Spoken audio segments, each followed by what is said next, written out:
Who's your commander? Good luck. Equip. Move to combat. Resolves. Right. Now, before you attack Does me, anyone have an answer? well played. Good game.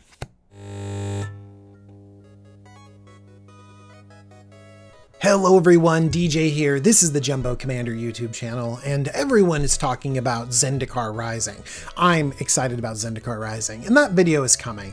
But with new sets, old sets rotate out of Standard, and so I want to talk about Ravnica block that's leaving Standard, and hopefully allowing us to pick up some cheap Commander cards. Now, in the past, when sets rotated out, all the prices would plummet, but a lot of the card prices are tied closer to Commander than they used to be in the past. And so some cards have actually risen over time and are unlikely to plummet now, and a bunch of other cards are going to stay really solidly low. So this is not really a video of buy this right now, but instead it's like, hey, Ravnica Allegiance was pretty cool, and if you like some of these cards and you're, already putting stuff in a shopping cart, think about them. You might like some of them, you might want to play with some of them. All right, let's talk about some of the best cards from Ravnica Allegiance, starting off with a card that is probably the best card from the set. I don't need to tell you how good Smothering Tithe is. Unfortunately, everyone knows how good Smothering Tithe is. It's $17. And we missed the boat on being able to pick it up for cheap, because at one point in time, it was like $4. And for a long time, it was, $8. And now that it's sitting at 17, it's pretty sad. Hopefully it's getting a reprint sometime soon, but if you need it for a deck, you might just have to suck it up and buy it, because I don't see this price going down until there's a reprint. Moving on to another card that saw a low and then ended up going up again, it's Guardian Project. We know that this card is really strong. Coming in at $4.77, at one point in time, you could have picked it up for under $1, 64 cents at its low. I know, that's sad. But ultimately, we know this effect is good, and we can get this effect in a lot of other areas. Beast Whisperer, that I did a video on yesterday, from Guilds of Ravnica, is $2.20. So that's cheaper than this is a card that's closing in on $5. We also have things like the Great Henge or Zendikar Resurgent. So this effect exists in a lot of different areas, and so maybe you don't need Guardian Project, or maybe one of the other ones fit in pretty well. But again, don't see this card going down either, because we've seen the trend of other effects like this maintaining their price point. Moving on to a card that should be cheap but isn't is Wilderness Reclamation. It's an uncommon that was just reprinted in Commander 2020, and it's sitting at $2.75. This is powerful though. We know how good Seedborn Muse is. And so if we like Seedborn Muse and we want to lean into that effect, then Wilderness Reclamation could be a part of that deck as well. I think that this is one card that might actually go down a little bit as people, realize that they don't need to keep it around in Standard. It's gone, hopefully it doesn't have a foothold in Modern or anything like that, even though some people have been experimenting with it. Now is my friendly reminder to say Shocklands were in this set. Consider Shocklands. If you need them, you need them. Right now, Breeding Pool is sitting at around $20. One thing that's really good about Shocklands is that they really hold their value and there's not a lot of fluctuation. Everyone kind of agrees upon that they're good. And so if we look back, Gatecrash, you can get that for $19.50. So cheaper than this Breeding Pool. And so it really has held its price over that really long time span. So if you need it, pick it up. I don't think that the price is changing that much for any of the lands. And by the way, they'll be reprinted. They're super important for a lot of different formats, and so they'll be back again. So you can wait or buy them, whatever you want. Next, we have another uncommon that has performed surprisingly well in our format, Rhythm of the Wild. I love that this can answer a lot of those counter-heavy blue decks when all you want to do is play Fair Magic. You're like, I just want to play creatures.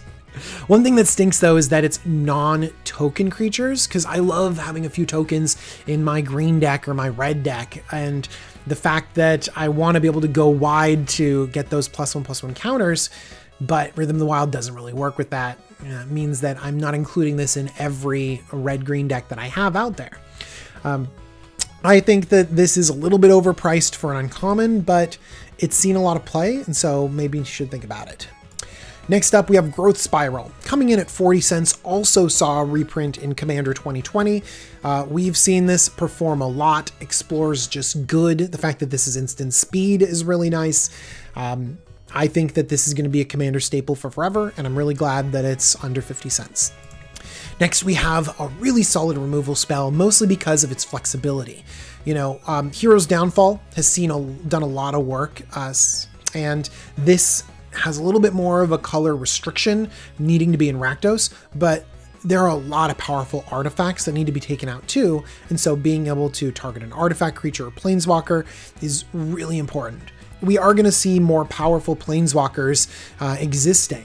You know, a lot of the time we can combat planeswalkers by attacking, but every time we get a powerful planeswalker in the command zone, or every time we have like a big old Nicol Bolas we need to kill, these effects become more and more important.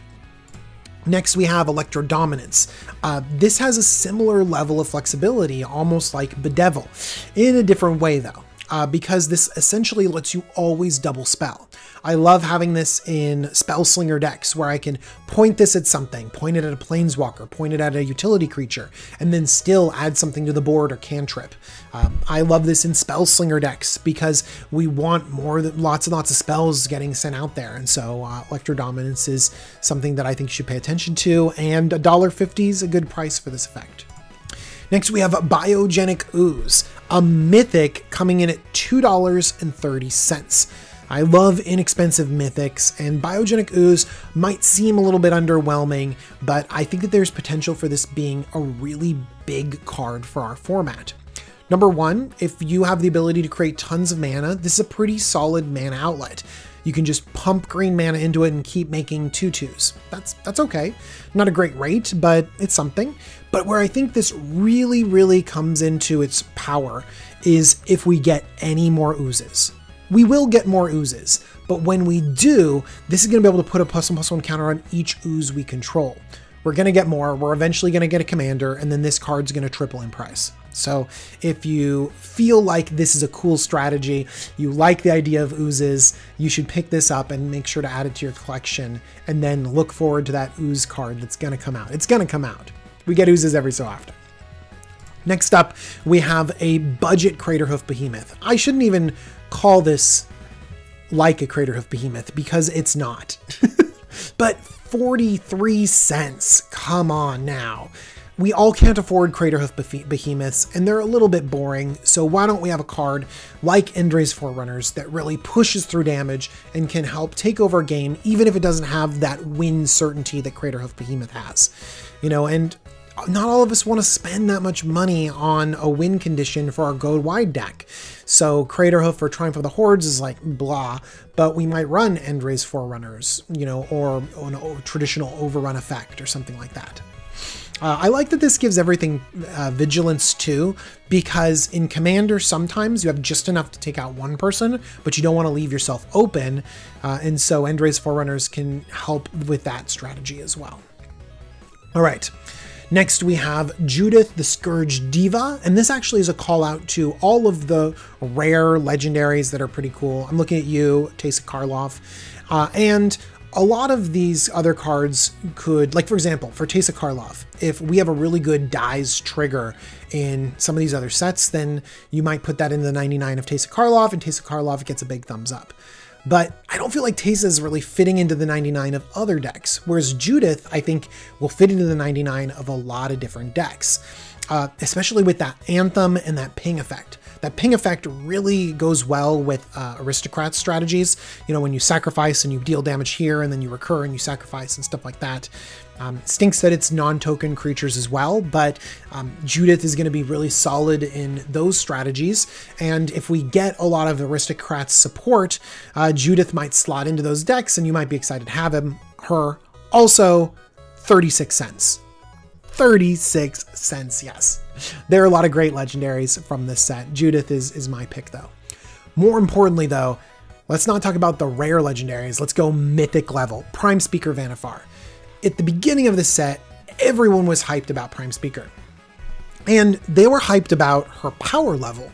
And she is undeniably powerful. But then when people saw the play pattern of Vanafar, they got bored.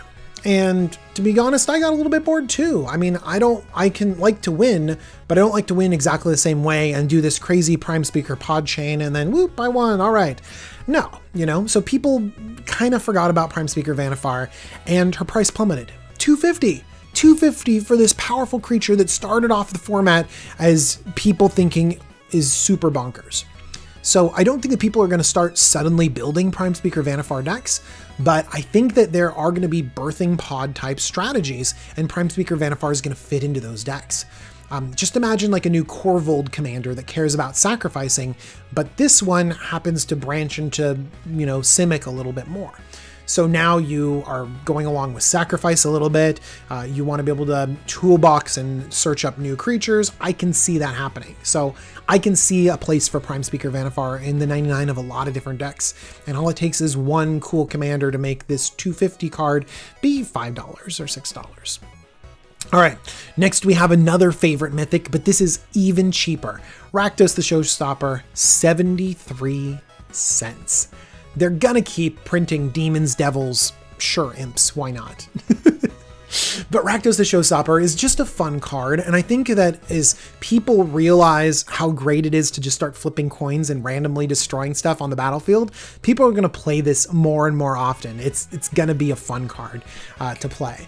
And we're gonna get good devils or good demons, and then Rakdos Showstopper will start getting better and better and better, and it'll actually turn into a really powerful commander. All right, let's talk about the necessity of Unbreakable formation. You know, if you can't afford Smothering Tithe, you might want to pick up an Unbreakable formation. White requires us to commit a lot to the battlefield. It's a downside of white. And so being able to protect that while everyone else gets blown out by a board wipe is really good. In fact, that's one of the ways that white can sort of catch back up in the game, can really take it over. And Unbreakable formation is that insurance policy. But what I really like is it can also pivot. It can be that insurance policy, but also you can put counters on and then get aggressive.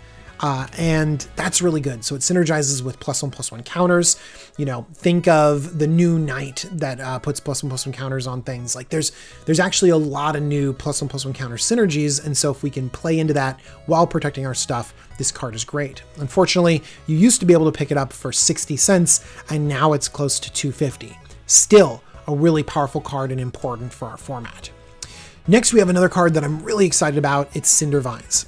I have loved putting this into a bunch of my red-green decks. Now, being able to destroy an artifact or enchantment is not unique in these colors. It's stapled onto literally everything. And so what makes Cinder Vines the choice over a Reclamation Sage or something else? Well, Cinder Vines is an enchantment that could be important for your deck. When it's in my deck, it is important for my deck. I also like that it does this incidental damage. I've talked about how much I like Zertrot Druid, a 2-mana mana dork that also pings your opponents whenever you tap it. And those kinds of effects, they really add up. I've been really impressed with Klothys as well, the god that exiles things from graveyards and deals 2 damage and you gain 2 life. This incidental damage has been a thing in red-green, and I've really enjoyed it, and I found it to be more powerful than other people think. And so Cinder Vines, regularly, I'll put it on the battlefield, and people won't care about 1 damage. They're going to ramp, they're going to draw cards. And so I noticed Cinder Vines dealing like 5, 6, 7 damage. And then I've also noticed that it's impacted the way people play. They don't want to commit something really important that's an artifact or enchantment to the board, so they're holding on to it. And then if you really need to get rid of something, you just crack it and it does 2 more damage. It's really good. There's also the Aura of Silence in white, where it just kind of sits on the battlefield. It taxes people, but then you can take something out if you really need to. It has a similar feel to that, although in colors that might need the incidental damage a little bit more than white does. I've been really impressed, and so I think that you should consider playing this in a lot of different decks. All right, let's talk about a card that often gets overlooked because it wasn't in the regular set. The Haunt of Hightower was the Buy a Box promo? I don't know, some sort of promo. I think you had to buy a box to get it. And because it was a promotional card associated with buying a box, it carries a higher price tag for the power of the card. It's $5.79, close to $6. This is not a $6 card, but for some decks, you're just gonna want it. And so I want it to be kind of in your mind a little bit because it's unique and interesting. 3/3 flyer lifelink vampire, fine, but it gets really big really fast. Whenever it attacks, defending player discards a card. I like that they're discarding a card on attack. I don't have to connect with them. But also, whenever a card is put into an opponent's graveyard from anywhere, this gets a +1/+1 counter on it. That is the big effect. Like if you're playing a Phoenix deck and you're tapping things to put stuff into the graveyard, and then Haunt of Hightower gets huge and you can tap that to put even more stuff in the graveyard. Amazing.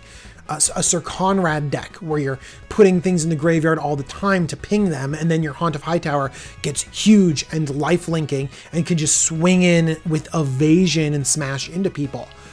Yeah, Haunt of Hightower really synergizes with a lot of different decks. And if you're sending things to the graveyard, even incidentally, this is going to be a really strong effect. All right. Next, we have an uncommon that I think more people need to play, and that's Incubation Incongruity. This is the cheapest card on this list. It's only 12 cents. So if you're looking for budget cards, this is one of them that you need to pay attention to. Incubation is almost like cycling on this card. It lets you dig 5 deep for a creature. And in green-blue, that's often what you want to do, is just say, okay, going 5 deep, getting a creature. Maybe you need to dig for a combo piece, or, you know, you're just looking to cycle, you know. But then, of course, on the other side, we have this other mode of Incongruity, which feels like a Beast Within or a Generous Gift, but it's not that. Generous Gift and Beast Within can hit anything. It can answer planeswalkers, artifacts, enchantments. It's way, way flexible. Incongruity is inflexible. It only targets a creature. But let's think about Simic a little bit. Green doesn't really have creature removal very well. Like it fights, you know what I mean? It does a lot of stuff, but single target removal is not great. Even in blue, like there's some shortcomings there. If we're talking about rapid hybridization or Pongify, then that is a way to kill a creature and give them a 3/3. So we look at Incongruity and we say, the rate's off a little bit. But then we look at something like Reality Shift that exiles a creature and manifests them a 2/2. I've found that Reality Shift to be very good. That exile is powerful. And so Incongruity only being 1 mana off of that and giving them a 3/3 instead, and having the outside cost of having Incubation there, this sort of cycling effect, this ability to dig, man, the flexibility is really good. And I think that you're going to find that this is a card that might fit into some of your decks really well. And I find the flexibility to be really important. Like take out the creature that you need to, or just keep going deeper into your deck. 12 cents. You put all that out there and it's still 12 cents. So good. And my final card, this is obviously not in order of power level, but this is kind of in order of cards I care about. And so this top one is the one I even care about the most, and it's Captive Audience. This is a mythic for $1.21. 5 black-red for an enchantment. When it enters the battlefield, you get to like give it to an opponent. You say like, hey, opponent, this is yours now. And then it basically puts your life total at 4, or you discard your hand, or you have each opponent create 5 2/2 black zombie creature tokens. This is a fun effect. I love being able to curse an opponent. I wish this was a curse. In fact, the curses deck is really popular, sort of under the table deck that people love to try and make work, and Captive Audience would slot perfectly into that deck. But it's not just that deck, honestly. Enchantments Matters is popular. People love it. In fact, they put out 2 Enchantment Matters precons. We have a Bant Enchantment Matters with, Estrid and Tuvasa. And then we have Daxos as a black-white Enchantments Matter deck. So we have every color of Enchantment Matters but red. It's only a matter of time before they make an Enchantment Matters commander that touches red. And Captive Audience is going to fit into that. There's tons of enchantment recursion. In fact, that's something that white is really good at. You know, we have these effects like Replenish that bring all the enchantments back. You know, we have other effects that are cheaper than Replenish because that's a ridiculous card, like Open the Vaults or something like that. And so I can see Captive Audience slotting into a Curses deck, or, a Mardu Enchantment Matters deck, and then being played over and over again. Not to mention, man, if you just got like a punishing deck and you want to be mean to your friends, just captive audience them. And then they're like, oh my gosh, what do I do? Fine, I discard my hand. I'm in top deck mode trying to kill this stupid enchantment. Fine, I'm giving everyone 2/2s. And then finally you're like, oh, I'm at 4. I think that it minimizes the feel bads of a card like Sorin that sets your life total to 10. I think the Captive Audience is a fun card. It's political. It goes after someone.